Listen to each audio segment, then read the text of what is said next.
jumeneng Mas Gareng tralala. Wah iya, Monggo Cak, yo. Mas Gareng jumeneng oke serampat. Yuk.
Assalamualaikum warahmatullahi wabarakatuh, Mas Gareng.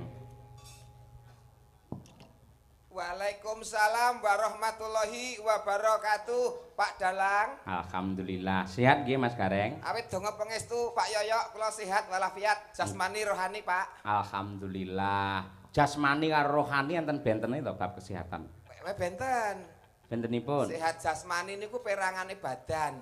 Nggih. Nek rohani niku tentang kejiwaan. Oh, ngaten. Nggih. Jenengan yen kon milih salah siji, pilih sehat jasmani apa rohani? Nggih, kabeh Pak nek entuk milih. Kon milih salah siji kok kabeh. Ya nek salah siji penting sehat rohani. Oh, iya. Nggih. Dadi pamane mripate tetep kira, tangane ceko, sikile gejik ngoten mboten masalah nggih. Ora masalah. Sebabe kok ora masalah. Ya sing penting lak sehat rohanine, Pak. Oh, iya. Niku lak fisik, nek fisik niku iso diobati, iso ditambake. Nggih. Nggih, ning nek rohani niku ya iso ditambani, iso diobatke ning rodok suwe. Rodok suwe. Beda kok, Pak. Nggih. Dadi nek jasmani niku perangane badan, nek rohani itu kejiwaan. Ngaten. Enten wong sehat jasmanine ning ora sehat rohanine kathah. Contone. Contone wong edan sing turun dalan ora katokan nika. Nika sehat awake ning jiwane sing ora sehat. Oh, ngaten. Wong edan, titikane gampang kok Pak wong edan niku. Pripun? Angger ngomongan dhewe, disauri dhewe, takon dhewe, disauri dhewe. Ngoten niku gejalane ngoten niku Pak, gejalanipun Pak. Sik, omonganmu tak rasakne kok suwi-suwi ora penak ge mau. Lha pripun ta Pak? Sing ngusulke teng Pak Wito, Pak Dalang mangke pelawake sinten Gareng tralala kemawon. Sing ngusulke kula. Paling mboten teng mriki jenengan lak ngunggul-ngunggulne kula. Nggih Pak. Lah kok madake kula wong edan. Lho mboten madake Pak. Anu mboten Pak, niki kula bahas gejala-gejala wong sing sakit jiwa niku lho Pak. Lah iya wong sakit jiwa ki ciri-cirine pripun mau? Ciri-cirinipun menika anu Pak, sok ngomongan dhewe, tekon dhewe, disauri dhewe, kadang guyu dhewe, nangis dhewe, bengok-bengok dhewe. Niku biasanya sing teng pinggir dalan niku lho Pak. Iki ya pinggir dalan ning sawah pancen iki ning kono ki ya dalan. Maksudnya pinggir dalan gede mriko Pak. Tak akoni nuwun sewu wiwit jam 09.00 tet mau aku wis omong dhewe, bengok dhewe, nangis dhewe, tak sauri dhewe, guyu dhewe. Tegese sampean madake dalang karo wong edan. Mboten. Sakniki kula nyuwun pirsa Pak. Pak edan mboten. Mboten. Lah ya wis ora edan kok ngamuk ki ngopo? Senes niku Pak. Enggak, Senes gitu ya. niku. Iki edane wong golek duit beda Pak. Gen mau lho kula niku lak mriki lak rada bingung nuwun sewu delalah jenengan ngomongke wong edan teng Alfamart nika lho nggih nuwun sewu sanding terminal terminal nika Pak nggih. Nggih delalah petuk karo wong kula takoni Pak margi dateng daleme Pak Wito niku pundi? Buh. Daleme pundi? Ora ngerti. Mboten ngimput dusun ngimput niku pundi Purwosari? Ora ngerti. Ngono kuwi. Lah bake bareng tak telesih-telesih dikandani karo bakule Indomaret kono niku wong edan ngono kuwi. Ah niku. Sampeyan ngerti ora? Ora ngerti. Lah iya padha edane iki niki. Mau lho. Sik wong edane apa pripun Pak? Wong edane apa? Tak takoni ning Indomaret. Indomaret apa to Pak? Heeh. daleme Pak Wito ngertos. Ora ngerti. Ngerti. Nggih. Margi teng ngimput ngertos mboten Purwosari. Ora ngerti. Ngono kuwi. Sampeyan ngerti Mas Gareng? Wong edane wau. Sampeyan iki ngerti ora? Ora ngerti. Lah iya. Titenane angger wong ditakoni kok muni ora ngerti tegese edan. Berarti bengi iki Gareng Nggih, mboten niku mawon, Pak, titikane kathah. apa? Wong edan nek ditekoni sok ora paham, Pak. Kok ora paham? Contone kaya nyun pangapunten kaya snack ngeten niki mawon. Niku wong edan niku ditekoni iki apa? Ora ngerti, Pak. Mongko jano niki emping. Niki napa? Sosis. Mboten ngerti wong edan niku nggih mboten ngerti. Mongko niki asline jenenge sosis. Heeh. Lah nek ngeten niki napa, Pak? Ora ngerti aku ya. Lho, tunggale niku berarti yo. Berarti aku karo kowe rombongan. Nggih, Pak, rombongan edan ngoten mawon, Pak. Gareng Edan edan, tenggene- galange ya melu edan. Melu edan. Berarti ya sindene melu edan. Ngerti dalange edan, dagelane edan kenapa kok disindani? Dhek melu edan berarti. Ya berarti ora mung sindane, ora dalange, ora dagelane. Lah sapa? Pengrawite niku nggih edan ben kocluk. Lah kok iso? Lah nek wong edan-edan kok ditabuhi. Oh, dadi kabeh sak panggung edan kabeh. Edan kabeh. Heeh. Lek ngono kowe madake Pak Wito Pak Wito napa? sing nanggap. Pak Wito niku bijaksana, Pak. Loh, kok bijaksana? Lah wong edan-edan dilumpukne kon main disangoni, Pak. Bijaksana yo dadi duit tok, Pak. Lumayan sak setelan pisan. Nggih, Pak. Kula wis kemringet nek angel titeno tak tinggal mulih lho. Niki dalam rangka tasakuran pernikahan Mas Pak Wito karo Ibu Mariati. Wah, pernikahan emas Nggih, monggo. luar biasa, Pak Suwito, Bu Mariati. Mencapai di titik pernikahan emas bukanlah sesuatu hal yang mudah. Leres. Melalui proses nggih menika keluarga yang sangat luar biasa tentunya. Banyak cobaan, banyak godaan, namun beliau berdua mampu menjalani sampai di titik pernikahan 50 tahun utawa pernikahan emas. Tepuk tangan terlebih dahulu untuk Pak Suwito bersama Ibu Mariati. Ngeten niki sing mari geter kula ngeten niki, Pak. Kok geter? 50 tahun pernikahan emas niku lah luar biasa iso bertahan toh, Pak. Nggih. Mula nek 50 tahun diarani emas. Lah kula niku monel men mboten pun bubar, Pak. Perak ya urung. Belas kok perak. Nggih. Mula niki iso kanggo tulodo marang liyan panjenenganipun Pak Suman. Mboten nuwun sewu jenengan riye lak teng Palur Karanganyar. Aduh iki. Lah sakniki kok pindah teng Wonogiri ini sebab napa? Lah kula asline mriko, Pak. Asline mriko. Asline Wonogiri. Nggih. Nggih ten Palur niku lak riyen mbok wedok. Nggih. Anak-anak telu terus akhirnya 20 tahun omah-omah anak-anak telu terus kula pindah ten Wonogiri. Lah garwane? Anu, transmigrasi bablas umroh, Pak. Alhamdulillah niku ngibadah sae niku. Ganjarane gede niku. Ganjaran gede iki nek transmigrasi tenan nek umroh tenan. Lah piye to? Minggat. Minggat pamane dadi TKW ana Malaysia ning Hong Kong, Cina. Wah, kuwi apik pahlawan devisa negara niku. Ngentukke dhuwit. Ngentuke dhuwit. Niki minggate gondol wong kok. Entuk dhuwit ngeten niku. Ah iya, wis disyukuri, Syukur, Pak. Kula bersyukur malah enteng sanggane kok ngopo. Lah kok enteng? Lah ranti bojo malah ranti beban kok, Pak. Lah lek butuh terus piye? Tuku. Elek. Maksudnya misalnya butuh sego ngoten lho. Orang liwat dadi tuku teng warung. Iya. Misalnya butuh napa ngoten tuku ten warung ngoten lho, Pak. Oh iya, lek ngono ki apik mak tratap tak kira tuku sing maksiat ngono ya. Lah mboten gareng anak buah Pak Yoyok niku istiqomah Pak mboten neko-neko Pak. Amin, alhamdulillah. Asmane Pak Suwito yen cara Jawa, Suki luweh Suwito iki komplite iki tegese lak nuwun sewu wong sing bener-bener ngabekti. Ora mung ngabekti kelawan Gusti ingkang Maha Kuwasa ning uga ngabekti karo tangga teparu kiwa tengene. Mula raneh ramoka panjenengane bebrayan nganti 50 taun ditresnani karo piyai akeh ing Laladan Purwosari sing ngestrani rawuh semene akeh kuwi Suwito. Nggih, Pak. Saiki lek per huruf piye Mas Gareng? Lah dalah aku wis mbatin iki mau mesti kenek ngene iki. Ora jenengan lek kepinterane kecerdasane lek bab kuwi. Niku lak riyen, Pak. Saniki pun bodoh, Pak. Ora, bab bodho ki mergo lek ora kulino diasah cara parang utawa cara lading, lek kulino diasah meneh dadine ya apik. Suwito S. Suwi kalih to persuku, Pak. Persuku. Oh ya. Su menika sugih katresnan. Panjenenganipun Pak Suwito sugih katresnan ya tresna marang garwa, putra lan kulawarga. Betul, nggih. Nggih, Wi. niku su. Wi. Halo, Wi. Nggih Winarno nembe mikir alon-alon. Oh iya jenenge Winarno. Nggih. Nggih. Gareng Winarno. Lagi to, Pak. Leres. Wong ya kabeh iku kudu nganggo dipikir. Salah muni wong iki taruhan iki kesejahteraan urip kok, Pak. Iya, nggih. Wi. Wi menika witing katresnan saya ngrembaka saya subur nganti ngancik pernikahan 50 tahun langgeng katresnane langgeng bebrayane. Mantap. Ngono kuwi, cocok aku seneng ngejak kowe tegese ora wirang ngoten Mas Gareng. Dereng kok, mengke saged kewirangan. Dereng kok. Ora bakal. Wong ki ora mesti kok, Pak. Nggih. To. Nah. To. Nah. To. Tondo iki sing diarani keluarga bahagia sejahtera sakinah mawaddah warahmah sing iso kanggo tepa tulodo anak lan putu-putu lan kabeh para kulawarga.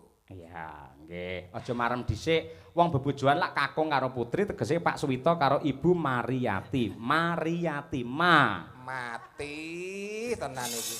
Dalange kecerdasan dagelane wis level veteran ngene. Pokoke kudu iso. Ya, terus. Ayo, nggih, manut tunduk karo apa sing dadi perintahe Kang Garwa pinangka guru laki. Oh, Bu Mariyati. Wong wedok kuwi kudu tunduk patuh taat karo garwane. Contone kaya beliau Bu Mariyati. Betul. Niku Rina wengi mung ndedonga amrih lestarine kulawarga mulyane anak lan putu. Ya. Alon-alon. Yakin apa sing diusahake, apa sing diprihatinke bakal nuwuhke kautaman kamulyan kanggo keluargane. Terakhir B. Sik to, Pak.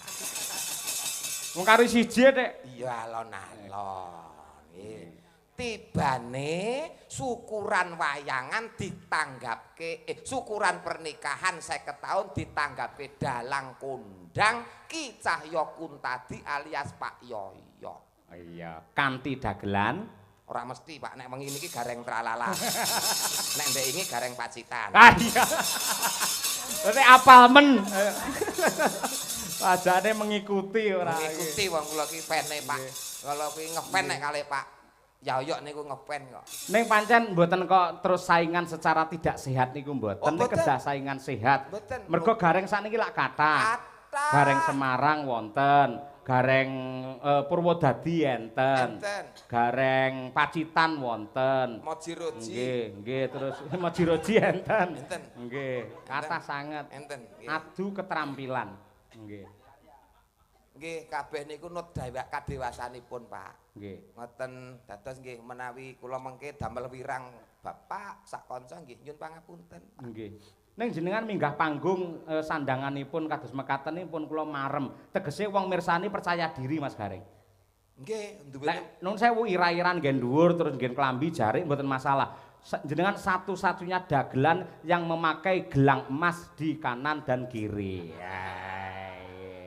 Longko lho golek dagelan ini. Nggih lho Pak, wong jenengan piyambak ingkang ngendika nyambut gawe iki sithik entuk sithik akeh ya tetep dicelengi, ditabung lak ngoten to Pak. Syukur nggih. Iki kula tumbaske mas-masan ngetokke. Dadi apa sing dadi dawuh Bapak ki kula estokke ngoten lho Pak. Niki asli kok Pak. Asli Mas nggih. Asli semprotan Pak. Niki nek pun kena keringet pun nanyak teng celekit ngoten niku. Lho niki separo pun biru lho Pak niki Pak. Wayang ngelapi nek mboten dilapi niku ten kulit barang melu ireng ngoten niku. Mbok sing sembodo wong awan bengi tanggapan terus ngono kok ya. Estu niki lho, niki pun enten gudike. Badhe bibit gudek pripun? Nggih. Kula golekne kanca Mas Gareng. Nggih, kula manut Pak. Nggih Mbak Birgita Ayu. Ayo, iki ana pamundhut. Assalamualaikum warahmatullahi wabarakatuh. Waalaikumsalam. Selamat malam Pak Dalang. Kula Mbah Untung sing Mbau Reksa. Apa ki? Gogo Kalang Timur. Kula nyuwun lagu Sesideman kula aturaken dumateng Pak Suwito. Matur nuwun Pak Dalang. Wah nggih. Ya Nduk Birgita Ayu coba kaya apa men jumeneng tukung. Ayo coba. Yuk. Wake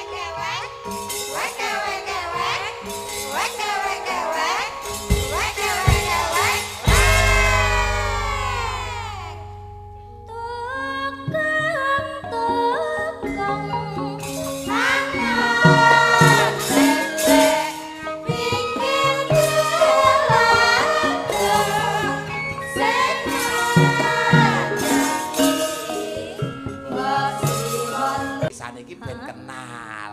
Berarti dadak kenalan. Loh iya, pepatah mengatakan tidak kenal. Loh iya, pepatah mengatakan tidak kenal maka tidak nikah. Tidak sayang.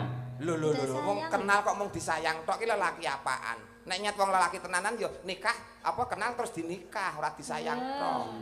Ngono ya. Bener Bir. Bener kuwi. Kuwi pelajaran yang baik kuwi ngono kuwi. Nah, Lah nek kok wedok tuh harga diri ya Pak Yoyok nggih. Leres. Nang ki ora mung kenal terus disayang tinggal lunga, kenal disayang tinggal lunga. Nek nyat sayang tenan apa kenal sayang terus dinikah. Tanggung jawab. Tanggung jawab wong. lah nek ditengi tok piye? Loh, lah iso enak kalau ditengi terus ditinggal terus piye? Lho kuwi fenomenal lho, reng bener lho, banyak Loh. terjadi ngono kuwi lho. Banyak terjadi wi. Terus ngono iki piye? Ya wis tak. Berarti wong lanang sing kebangetan ngene dudu wong wedok. Ya padha wae wong wedok. Lah nyapa wong wedok? Lah kok apa gelem ditengi? Loh. Lah digudhok. Lho nek carane lah ya ora meteng sik lah ya iso carane. Lah carane piye? Ya nganggo apa to apa? Ayo, mula contonen kaya Pak Wito karo garwane kuwi. Nggih. Sing jenenge katresnan kuwi kanugrahan suci saka Ilahi kanggo srana keselamatan menungso donya tekan akhir. Lah kuwi katresnan. Nggih. Mula leres ngendikane Pak Yoyok iki ora mung sekedar bojo ning jodoh. Lah kuwi. Luar biasa langgeng sampai 50 tahun pernikahan emas. Lah niki mangke bar pernikahan emas napa oleh Pak nika? Mau apa jenenge kuwi berlian. Berlian. Heeh. Berarti Napa tahun nggih, ngarep Pak? melih Pak niki. 100 tahun. 100 tahun ngarep iki lho. 100 tahun melih. Nggih. Oh nggih pun, monggo nderekaken mawon. Derek sapa? Nggih. Iki lho Bir ana sing ngersakake ya kuwi Dereng kenalan Pak. urung to? Oh, Oh iya. iya ding lali. Nembe ngrembug meteng wae Pak. Oh iya. Kenalke kalih sedulur-sedulur wonten ing Ngimput desanipun Purwosari. Sari. Nggih. Tuku pandan karo kayu. Perkenalkan saya Birgita Ayu Pak Bu. Alamate ngendi? Kula aslinipun Kediri Jawa Timur. Isih sekolah apa wis ndek bojo? Mboten sekolah tapi dereng gadah bojo. Maksudnya wis lulus. Oh, maksudnya wis sarjana. Sarjana Wis rampung seni. sekolah. Ning urung duwe bojo. Heeh. Dieling-eling. Apa? Engko nek kenal kudu disayang terus nikah, ora entuk meteng. Dieling-eling. Dieling-eling. Iya ya. Eling-eling. Aku wajarana ya. Oh, tenan, Nduk. Kok gareng kon ngajari dhek remuk malah kon ngajari ora. Nggih. Sesideman Bir. Oke, Ayo. Pak. Nggih, coba kaya apa sak bawane men digatekke karo Pak Sak Gareng. bawane, Pak. Nggih. Wiwitane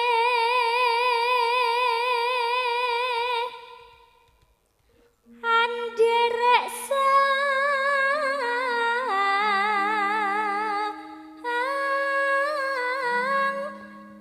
peke. Artekno ngene iki Mas, ben ketok kecerdasanmu dibandingke gareng-gareng liyane wi mau. Wiwitane Anderek sang pekik. Angel ra. awalnya ikut Sang pekik. itulah sang pekik. Piyayi sing ganteng Jatmika. Lho lah nggih, sang pekik niku piyai sing ganteng Jatmika. Betul. Putrane Pak Anom Surata. Oh, ini ngangge sembodo mburine. Ayo. Dalange winong iki, ayo. Nano. Ayo. Priya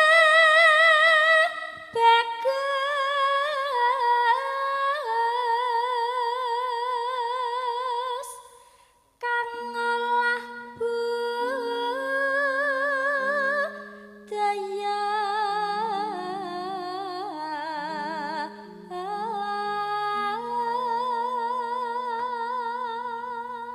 Artinya Pria tampan yang senang budaya.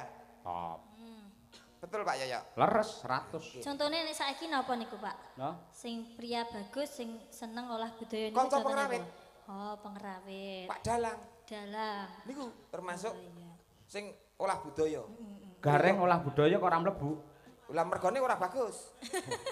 Oh, berarti khusus sing bagus ya. Oke. Wong nek ngrumangsane awake dhewe paling bagus kuwi sing kleru. Oh iya.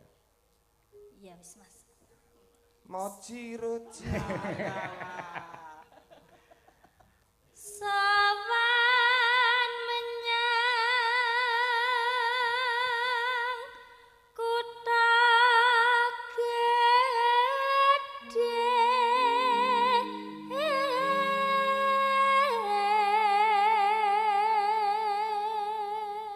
Artinya Datanglah ke kota besar. nah ya. Wah, aku angger rapal ngono gleling kok, Pak. Pripun? Angger rapal ngono banter gleling ngoten. Lah rapal. Nek rapal pucet ngoten, Pak. Lah wis pucet no sampean. Heh, Lagi wis pucet. iki ora, iki pancen oke kira pucet iki, keputihan. Ah iya. Ya Bir.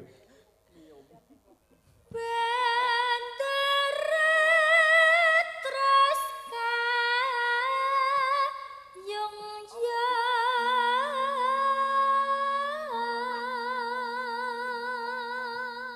Sehingga tuannya merasa tertarik. Nah, betul. Loh, betul. kula, Pak. Nggih. Pripun lulusan Eskari ngeten Weh, iki, Pak. sarjana karawitan sampean. Sarjana iki, Mas. karaoke, Nduk.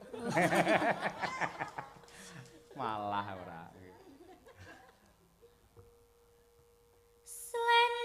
Selendang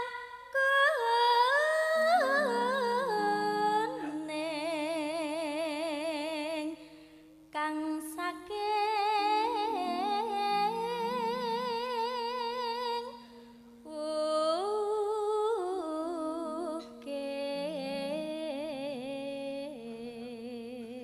ukir. Artinya Selendang kuning yang dari gunung. wah ya wukiri gunung ya. Nggih. Maksudnya piye kok selendang kuning kok saka gunung iki? Lah kowe ra iso to? Ora mudeng to kowe? Gak mudeng piye kok? Waduh, ngene, nek ora ngerti takon karo sing ngerti, Nduk. Heeh. Nggih. Piye? Takon Bir. Aku ya tak tekon sih. Selendang kuning saking mukirne napa? Lah kok ora kok jawab piye? Lah kula mboten iso, Pak. Saya muni piye mau? Nek ra iso tak kok Takon sing- wajib takon karo sing ngerti. Heeh. Lah dek bir kita kan tanglet kula. Kula lak ora ngerti, lah kula tanglet pake. Takon sing ngerti. Nggih. Oh iya, aku ngerti. Lah nggih kula tanglet pake. Selendang kuning saking wukir niku napa, Pak? Selendang kuning itu adalah gambaran seorang wanita Jawa yang cantik yang berbudaya yang asalnya dari pegunungan. Terjemahane dawa ya Pak selendang kuning niku. Ben cetha. Oh lah nggih. Heeh. Niku wau, kata-katane niku wau, Nduk. Jadi selendang kuning adalah gambaran seorang wanita Jawa yang cantik yang dari pegunungan. Nah, kuwi. Betul, Pak e? Betul 100. Tak eling-eling. Piye mau piye? Selendang kuning kang saking piye-piye? Adalah pripun, Pak? Ketara wis tuwek ngono wis lali ora. Metu ki aja ditekokke meneh. Kok ngenteni sik, nek wis bar metu ki ngenteni sik. Ngenteni aku hening tenang kok iso mikir meneh. Lagi iso metu neh. Heeh. Sing metu apa nih? Pikirane lho, pikirane. Oh, pikiran. Malah ora. Bar metu kok kon metu neh. Swara kurang pramana. Suara kurang begitu jelas. Ya. Ning wasesa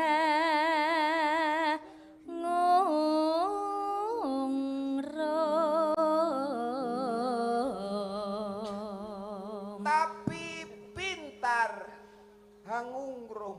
Loh, lah iya piye apa artine? Hangungrum itu menarik hati. Oh, berarti pinter menggoda ngono. Lah, ngono karepku ngono ya. Merayu. Merayu Oh, lho, merayu. merayu. Merayu sehingga menarik hati, ngoten lho.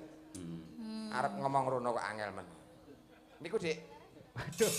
Artinya niku, Dik. DIY Yogyakarta dan sekitarnya. DIY kae ora. Terus Bir? Angung romarang bendara. Merayu kepada tuannya.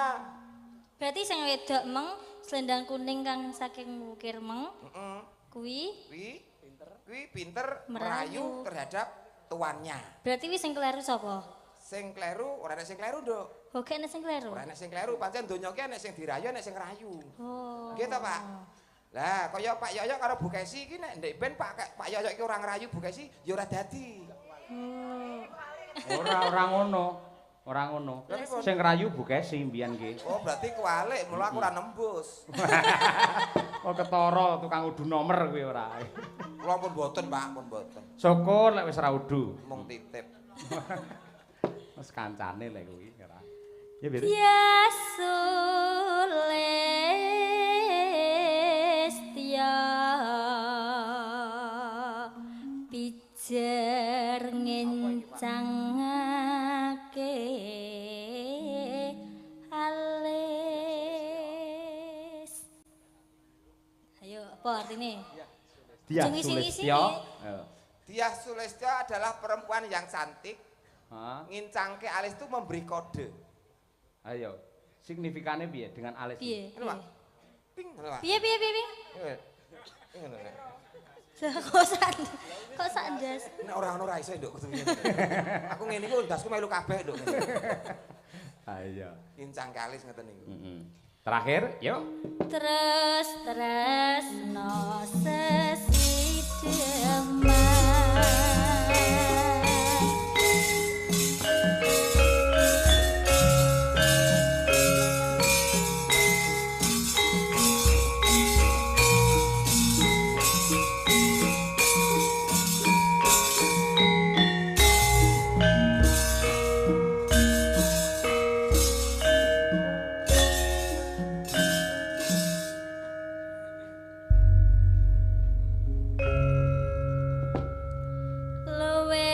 Becik paten nono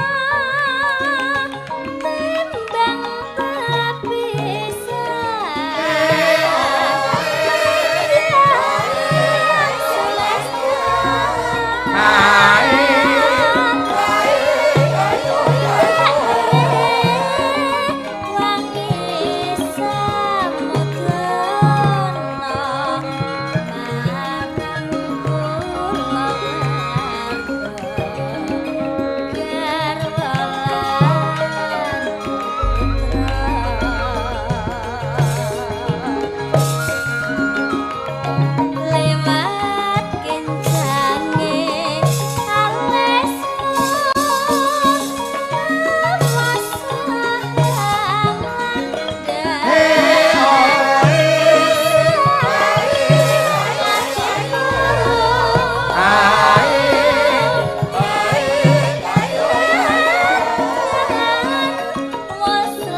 Kejawi kula aturaken dumateng sedaya para lenggah ingkang kepareng rawuh wonten dalemipun Pak Suwita. Ugi kula aturaken dumateng para kadang para bolo-bolo ingkang kepareng monitor lumantar streaming Kuntadi Channel. Wah ya lumayan akeh ya. Kaya ngono ki matur nuwun katresnanipun para subscriber Kuntadi Channel. Ya. Ya Nduk, Bir. Uripana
matur sembah nuwun genduk Birgita Ayu made in saking kota Tahu Kediri sampun ngumandangaken sesideman Mas Gareng. Cih karya Mbah Haji Sukron Suwondo. Inggih, niku penting, Pak. Dadi sing nembak tembange napa nek saged sing ngripta niku nggih disebutke. Nggih. Nah, ditambahi dongane Abah Sukron Suwondo pinaringan sehat walafiat, awet sehat, awet momong anak putu, awet gagah. Amin. Amin. Alamin. Matur nuwun pandunganipun Mas Gareng. Alhamdulillah nggih. Nggih. Lah menika malah babar pisan mboten duga mono. Kala wingi menika sampun syukuran wayangan piyambak sesarengan kalian Bapak Bupati Madiun Pak Hari Wuryanto. Lah kok ripalungguhan samangke Bapak Wakil Bupati terpilih Madiun Bapak Dr. Purnomo Hadi kepareng rawuh wonten dalemipun Bapak Suwito Mas Gareng. Wah, luar biasa. Tondo yekti menika Bapak menika nyawiji kalian warga masyarakatipun lahir lan batine. Nggih, mongko niki benten kabupaten lho mongko niki. Lah nggih. Nggih mergo niku nggih dawuh jenengan leres mergo pancen piyai merakyat, semedulur dasare ya Pak Wito niku pancen piyayinipun grapyak kancane akeh. Leres sugih sedulur. Nggih. Nggih. Panjenenganipun tasih teng lebet napa sampun ketinggalipun longgar? Oh, taksi. Oh, sampun longgar. Nggih. Alhamdulillah. Sampun siap. Nggih, menawi longgar nuwun sewu dumateng pepunden kula Bapak Purnomo Hadi. Mriki pinarak wonten ing pepanggungan paring dawuh kangge nentremaken swasana lan paring pangestu panjurung dumateng Bapa Swita sak keluarga. Ya. Bapak Purnomo Hadi. Ciri khasé Madiun panas-panas mlaku. Mangga. Yuk, diaturake. Dados.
Tepuk tangan kagem Bapak Wakil Bupati Madiun para kadang. Matur sembah nuwun Mas Galang Mas Cahyo. Jane seminggu lak wingking nika jane pun kepanggih kok ya diunggah neneh to Mas Galang. Mboten dados menapa Pak niki tandha yekti bukti tresnane Pak Yoyok kalian panjenengan Pak Purnomo. Paling-paling bedang dalang neng Madiun paling. Walah mboten salah niku Pak. Mboten salah Pak. Matur sembah nuwun Mas Dalang niki mugi-mugi Pak Swita kali Mbak Pariyati niki dados contoh tauladan katen kita sedaya nggih. Amargi bebrayan niku kedahe nggih sing harmonis. Harmonis. Mila saking menika mangke muga-muga sedaya mawon contonen ora sah pernah satru-satrunan.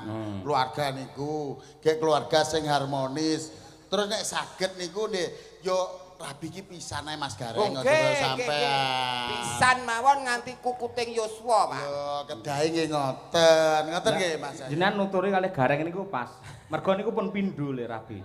Kira yo meh tambah nah. Wah, mboten Pak. Sudah capek, Pak. Ya kebetulan ora neng sing gelem lho Mas saya. Ning mboten kok krana Mas Gareng niku nakal, ning pancen nggih lelakone kedah mekaten. Iya, sok ganteng. Nun, sok ganteng. Oh, sok ganteng. Iya, gek dhuwit jane ya ora pati duwe. Mboten. Duit nggih pas-pasan, rupa ya pas-pasan. Delalah kok ya masalahe ten kula lak ngoten Pak. Lah nggih ya akeh sing dihapusi ngono lho. Monggo Pak. Pak. Niki luar biasa lho Pak Purnomo Hadi, Wakil Bupati Madiun ning Sonjo utawa Tetile utawa Serawung kalian warga masyarakat wonten ing Ponorogo Pak. Luar biasa. Niki tegese punya hati merakyat tidak membeda-bedakan. Kaya beliau Pak Purnomo Hadi menika. Luar biasa. Ning ngati-ati Pak Purnomo, anggere dagelan omongane kados ngoten niku ngati-ati. Mergo wajahe pun mboten kaya Gareng malih kaya kotak amal niku. Ketingale ngoten Mas saya.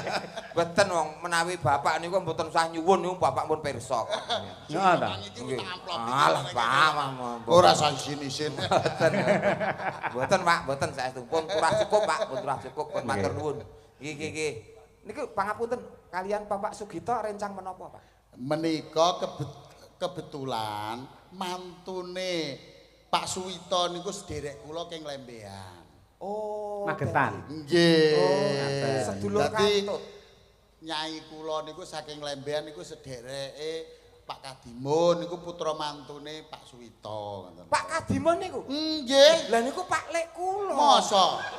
Lah. Sik. Kadimun sapa? Lembean, Magetan. Oh, langke. Ngawi. Ngawi. Oh nggih.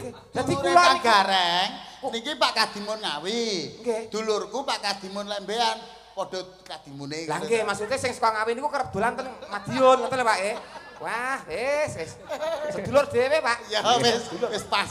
Nggih. Lho kalau dulur kowe wong mampu kabeh, Pak. Mal Pak. Ngono ki lho Mas saya. Nek ora wakil bupati ini ora didaku dulur. Ah nggih ngoten. Biasane langgar piyai enten piyai pejabat ngoten nggih nyedek-nyedek ngoten. Malah napa lho dadak mboten sah pun mboten sah. Sedulur kok dadak arep nyangoni mboten sah. Tenan ra gelem tenan. Walah mboten sah ragu-ragu, Pak. Malah nggih. Badhe kepareng nyekar napa nembang. Nyekar ki mayite sapa kok nyekar? Nembang ki aluse nyekar ngono lho. Tapi nek kula niki amargi wau mun krawitan sedaya Mas Jaya. Nek kepareng dandutan ngono piye ki ya? Aja meneh kok ndangdut, Pak. Pak nek mung rombongan Pak Yoyok niku krawitan oke, campur sari oke, pun dangdut oke. Yasinan menoke kok Pak. Alhamdulillah. Tegese niku dididik agama luar biasa kali Pak Yoyo. Alhamdulillah. Penting keluargane sakinah mawaddah warahmah. Monggo Pak, monggo. Amin. Monggo. Kono sing do sakinah ya kono, monggo. Oh. Nggih. Pokoke penting niku golek wong ayu. Lintang asmara kagem sederek. Wah, wis ganti ta lagune Pak. Wah, biasanya jambu alas kok lagi. Munggah nang Lintang Asmara. Apal wong kula sedulure, Pak, sedulure. Monggo, Pak. Ya iki Nduk sing warga anyar iki Mbak Mutiara ya asmane. Pangapunten Pak Yoyo. Nggih. Napa mboten kersanipun Bapak anu ingkang ngersakaken piyambak ngoten kemawon. Bapak biasane kan pekewo. Oh, pekewo ya duwe. Wah, aku nyepakne iki loro ku ya nggo awakmu tok. Lah, nggih lah ya kene iya nek ora ndang-ndang ya. Ya Nduk, Jumeneng ya ngancani Pak Wakil Bupati lho. Iki spesial lho. Nggih nyuwun pangapunten Lintang Asmara kagem panjenengan sedayanipun. Nggih. Wong ayu tresna mukinarya tamba susandra ning batinku. Sedap dipaske kalih larasipun. Remenane langsung niki. Ronon? Remenane langsung. Sik, ampun kemrungsung Pak, ngangge pemanasan. Nggih. Puas Nek kandhane. titik suwantene sae Pak nih sampeyan. Sae. Tur apal Lintang Asmara suwantene kong wah. Iya. Biasane karaokene ten pundi, Pak? Mare konangan Kang Gareng. Monggo sarengan Pak Wakil diaturake yo. Lintang Asmara. Nggih. Semanten, Pak. Yuk. Monggo, yuk. Wong ayu tresnamu kinarya tamba susandra ning batinku. Ayo Nduk. Asli Nduk. Wong bagus antep narasa hatimu tresnaku tulus jroning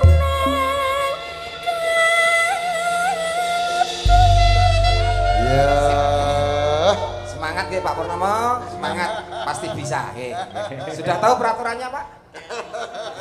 Cobi disebut nih peraturannya nopo? Tidak boleh pukul bagian dada. Pas. Iya. Monggo Lintang Asmara bersama Pak Wakil Bupati Pak Purnomati. Nyacos.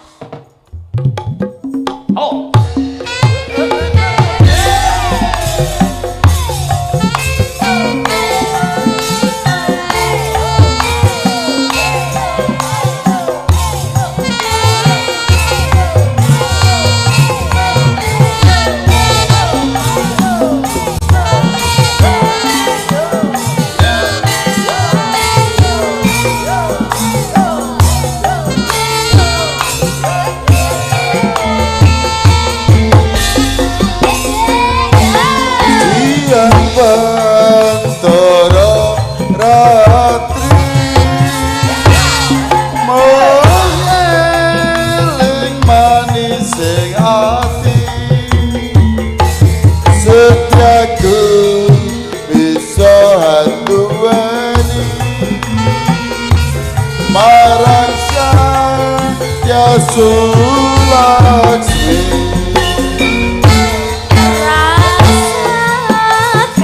Jan, ngajengi keluarga Purwosari niki rasane wayem. Nggih, nggih. Estu to, Pak?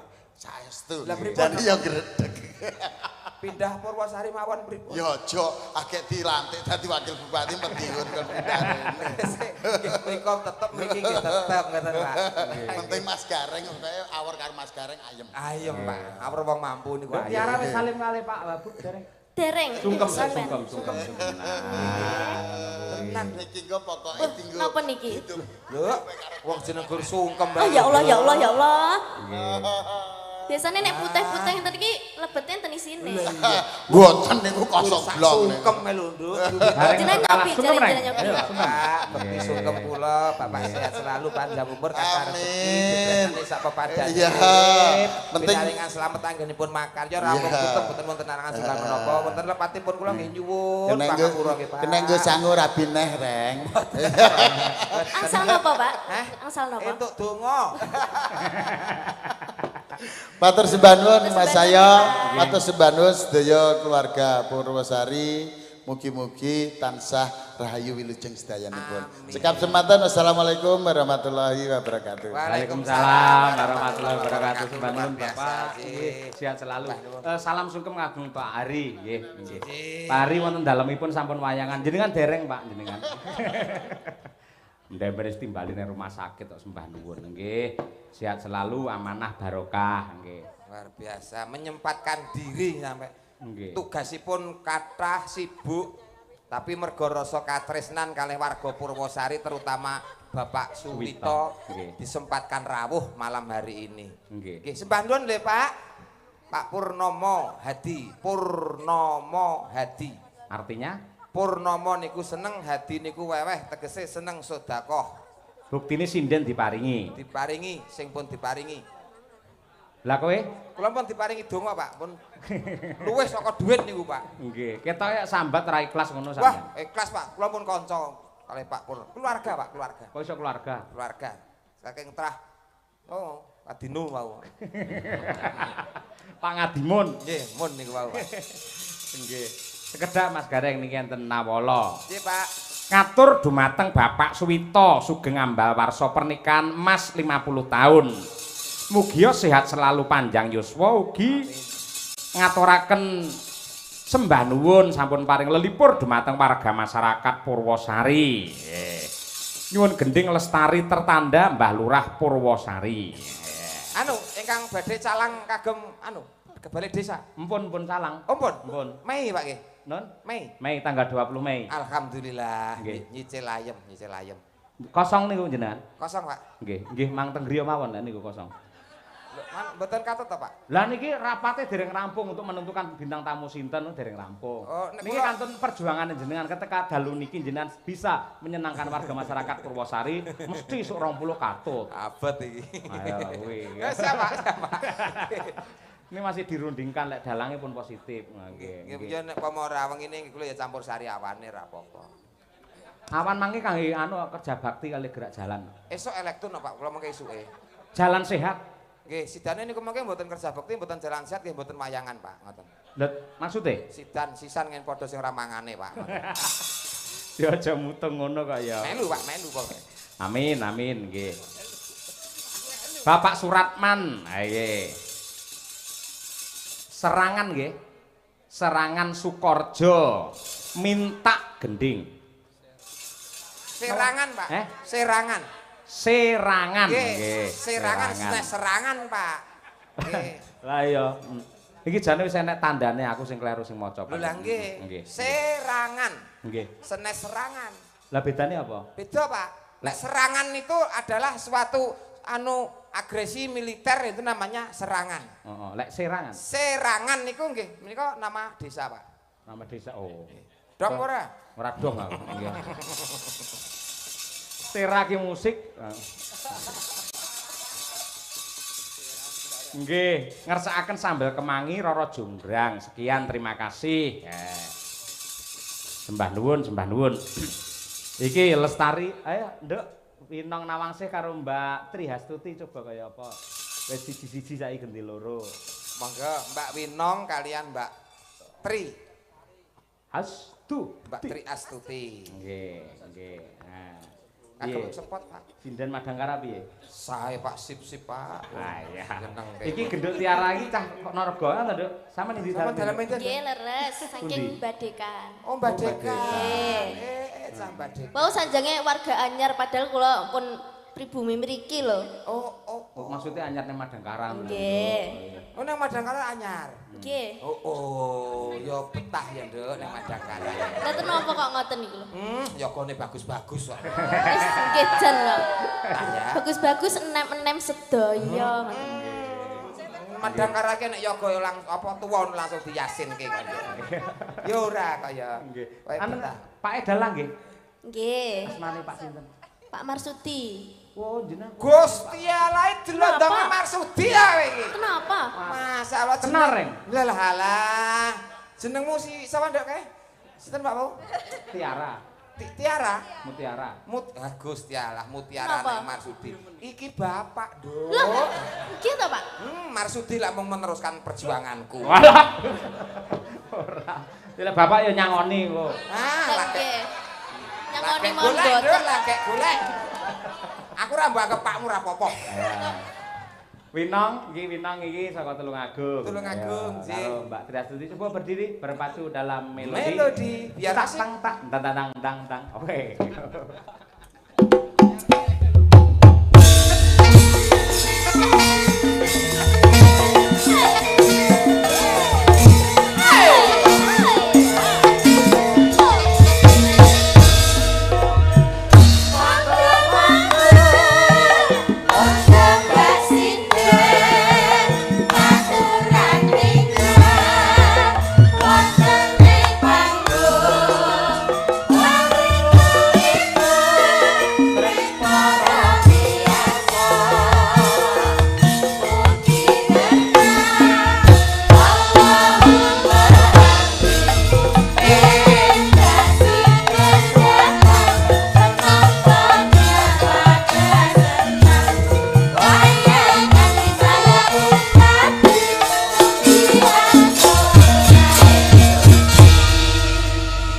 Winong iki cara buah apa Pak Gareng? Upami buah ngeten iki anu Pak, niku lho Pak, semangka tanpa biji.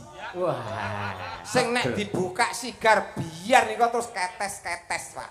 Lu semangka tanpa biji. Ora usah disigar niki nyawang tok mawon kula pun ketes-ketes. Lah iki genduk putrane Pak Marsudi iki cara buah. Anake Marsudi niki apel, Pak. Apel. Apel Washington. Wah, sing abang kae. Wabang, nek dibuka wabang terus empur ngoten iki, Pak. Wah iya. Mbak Birgita cara buah. Birgita niki gandeng dhuwur dawa niki jenenge pisang. Pisang. Australia. Iya. Bu Kesi, awas elek tak kaplok. Bu Kesi cara buah apa? Bu Kesi menika umpami buah sing paling mahal. Apa kuwi? Nggih, menika anu Pak, duku ingkang saking Amerika diblaster kalian Jerman, kalian Polandia, kalian Blasterane kok akeh men iki. Pokoke sae to, Pak. Nggih. Bang Mulir Ranggo ndas pokoke. Blasteran Ambon karo kepok anak-anak kluthuk ya kuwi. Oh, niku lak blasteran nggih. Lek Mbak Tutik cara buah apa? Aku. Lah, niki buah sing nggih kesehatan, Pak. Apa kuwi? Pace. Sik tak urus. Nek pace iki ada istimewane lho Enak. menurutku. Enak istimewane enak. Walaupun dia itu ketoke diambu ki sengak ora enak. Sengak jane ra enak. Aja meneh kok diambu, dicedhaki wis kudu mungkuk-mungkuk kok. Pace iki. Iya, Bener. tapi nek dibelah itu ada bijinya. Ireng-ireng kae. Oh, ireng-ireng cilik-cilik Lah, kayak nik. Pringkil-pringkil ngono. Heeh. Tapi kae enak lho. Kecil kae tak wonge. Apa wis tau ngambu? Pace lho, pace. Oh, pace. Ngono lho gumunku kok codot ya doyan gondol iki lho gumunku. Sampeyan ya tau mangan to pace, Lah, lah, lah. kepepet. Alah ora. Mergo wining iki khasiate nek nggo obat. Obat apa? Asam urat, darah tinggi, kolesterol. Ngangge niku pace niku. Moringa kalah karo kuwi. Nek boten sembuh baru ke bio moringa. Aja dijujuk to dandan. Jare Iki wis tak persiape 3 dina arep matur. Ampun dijujuk sik. Maaf aku ora ngerti Kula nyuwun ini. gesang dan. sik tau. Jaremu pace kae ndek kan sampean ngomong, ndek penyakit kencing manis. Dimene pace ya mari to sampean. Mari. Tahu kencing manis to? Tahu kencing manis ki 3 tahun Pak kula kencing manis. Masalah. Kan tek gawe niku kula ya ratu gula, Pak. Ngecom teh pahitan ngoten kula mentangring teng meja terus kula turi lah ngoten niku. Terus Kencing manis sih penyakit kok malah dituri ora. Mbah wong nyatane ya manis. terus urip ya, saiki urip ya omongnya. Urip nek anggere kena kipas angin mati meneh. Ayo tunggale kae lho. Iki lho, nong kulino ndelok film Walid to takon. Apa? Iki ben takon. Ini Pak Gereng takono. Walid nak Dewi boleh. Takonono. Wis pokoke Walid nak Dewi boleh ngono ya. Sing piye to iki? Wis tak pokoke. Pokoke ngono kuwi. Nah, wong tuwa ora ngerti. Walid nak Dewi boleh ngono ya. Walid Nak Dewi boleh. Walid nak Dewi boleh. Tak nak, Walid dah layu. Oh, nek ngono ya Walid Walidaya.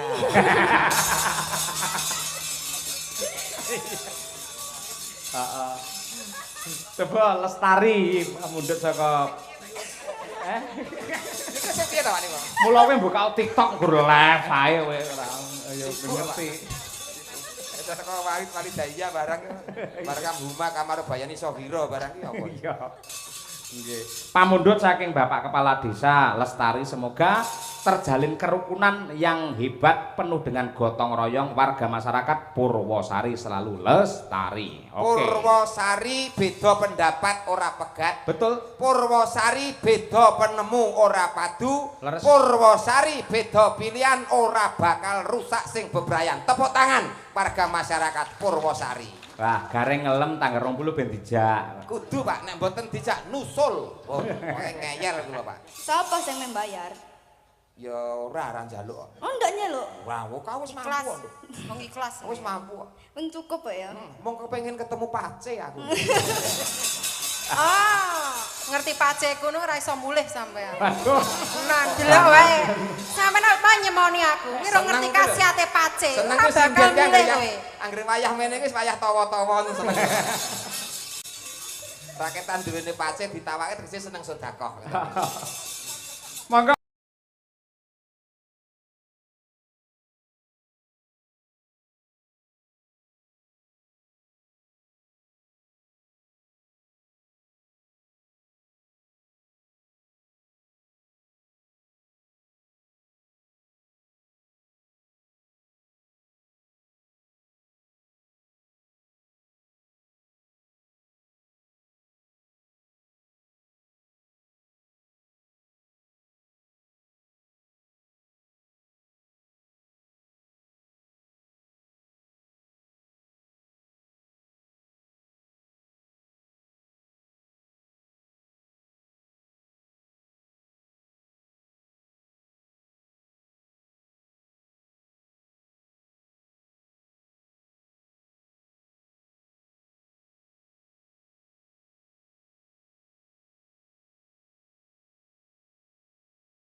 kasih Genduk Winong Mbak Tri Hartuti.